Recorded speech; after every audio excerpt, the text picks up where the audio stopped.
Hello नमस्ते प्यारे विद्यार्थियों और प्यारे दोस्तों, आप सभी को बता रहे हैं कि आपका जो इंटरनल एग्ज़ाम होने वाला है वो बहुत ज़रूरी है और इसको लेकर एक इम्पोर्टेंट चीज़ आपको यहाँ पर हम बताने की कोशिश करेंगे। ठीक है, देखिए इंटरनल एग्ज़ाम यहाँ पर बात करते हैं अलग अलग यूनिवर्सिटी के अलग अलग टाइम पर अलग अलग कॉलेज के होते हैं। जैसे कि बात करें जेएनयू के अकॉर्डिंग तो आप सभी को पता है 30 नंबर है वो आपके इंटरनल है। क्या है? इंटरनल है। ठीक है, और इसी के अकॉर्डिंग नेक्स्ट जो 70 नंबर है 76 मार्क्स होता है वो आपका सेमेस्टर एग्जाम होता है। कौन सा होता है? सेमेस्टर एग्जाम होता है। ठीक है, अब दोनों के लिए 40% क्राइटेरिया रखा गया है। क्या रखा गया है? 40%, यानी आपको दोनों में 40% लाना होगा। जैसे बात करते हैं 30 का जो 40% है इसकी हम बात करें तो आपको मैंने शायद पहले भी बताया हुआ है और वापस भी बता देते हैं कितना नंबर लाना है, 12 नंबर लाना। ठीक है, ये इंपॉर्टेंट है इसलिए मुझे आपको वापस बताना पड़ रहा है। दूसरी हम बात करें जैसे 70 है, 70 का 40% क्या होगा वो भी हम आपको यहाँ पर बता देते हैं। ठीक है ना, यहाँ पर जो होगा 28।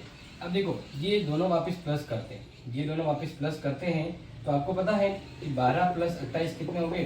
40 हो गए, यानी आउट ऑफ 100 में से 40 आ गए। तो इस प्रकार से इस बार क्या किया, फर्स्ट सेमेस्टर में तो मान लीजिए थोड़ा नया नया सिस्टम से सेमेस्टर तो ऊपर नीचे हुआ होगा, लेकिन अब आप ध्यान रखिएगा कि आपको सेकेंड सेमेस्टर अभी जो होने वाले हैं उसके लिए आपको इंटरनल एग्जाम देना जरूरी है और उसमें आपको 40% मार्क्स लाना होगा जो आपका जितना नंबर का होता है। अब यहाँ पर जैसे सेमेस्टर एग्जाम होगा उसमें भी आपको कम से कम 28 नंबर लाना है। इस बार तो स्टूडेंट का तो जैसे भी करके यूनिवर्सिटी चला दिया, लेकिन अब नहीं होगा।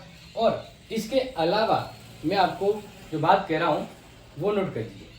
इसके अलावा जो बात आपको जो कह रहा हूँ वो नोट करना है कि अभी जैसे इंटरनल एग्जाम अगर कोई स्टूडेंट नहीं देता है, जैसे बात कर दीजिए टर्म टेस्ट की मैं बात करता हूँ। किसकी बात करता हूँ? टर्म टेस्ट की। ठीक है, टर्म टेस्ट अगर कोई स्टूडेंट नहीं देगा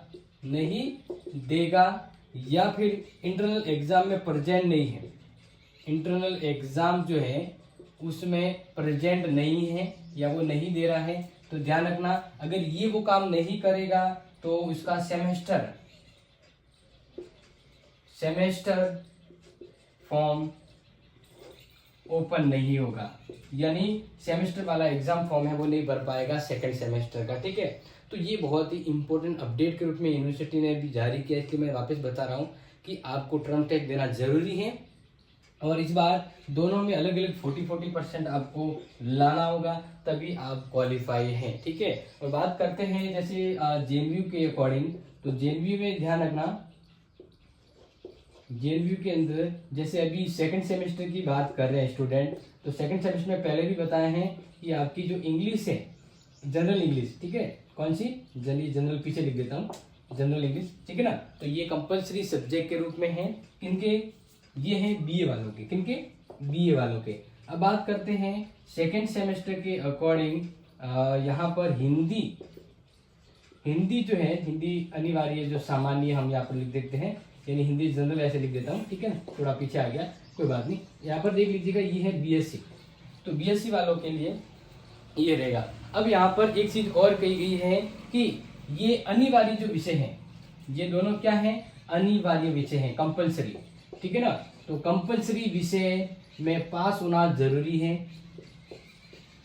पास जरूरी, यानी इनमें पास होना जरूरी है। पास नहीं होते हैं तो आपका फॉर्म है यानी आप क्वालिफाइड नहीं होंगे। और जेएनयू में तो अब सिस्टम आपको पता है कि अनिवार्य विषय के नंबर हैं वो आपके जुड़ते हैं परसेंटेज में। तो ये थोड़ा ध्यान रख लीजिएगा कि आपके इंटरनल जो एग्जाम है उसको वास्तविक रूप में दें, क्योंकि गवर्नमेंट, अब देखिए इंटरनल एग्जाम इस बार जो 30 नंबर कॉलेज से गए वो थोड़ा स्ट्रिक हो सकता है, तो इसको ध्यान रखिएगा और गलती न करें। आप टर्म टेस्ट को वैसे ही तैयारी से करें जैसे आप सेमेस्टर एग्जाम दे रहे हैं। ठीक है, और इस संदर्भ में अगर आपके कोई डाउट है तो मुझे बता दीजिएगा। वैसे क्लासेस तो आपके लिए अवेलेबल है, लेकिन ध्यान रखिएगा अभी फॉर्म टर्म टेस्ट जो है ना वो आपके कॉलेजों में शुरू है, किसी के हो रहे हैं, किसी के जून के फर्स्ट मतलब जुलाई के फर्स्ट वीक से पहले खत्म हो जाएंगे। इसी दरमियान आपके जो एग्जाम है सेमेस्टर के वो जुलाई सेकेंड वीक के आसपास होंगे। ठीक है, तो तैयारी रखें और पढ़ते रहें।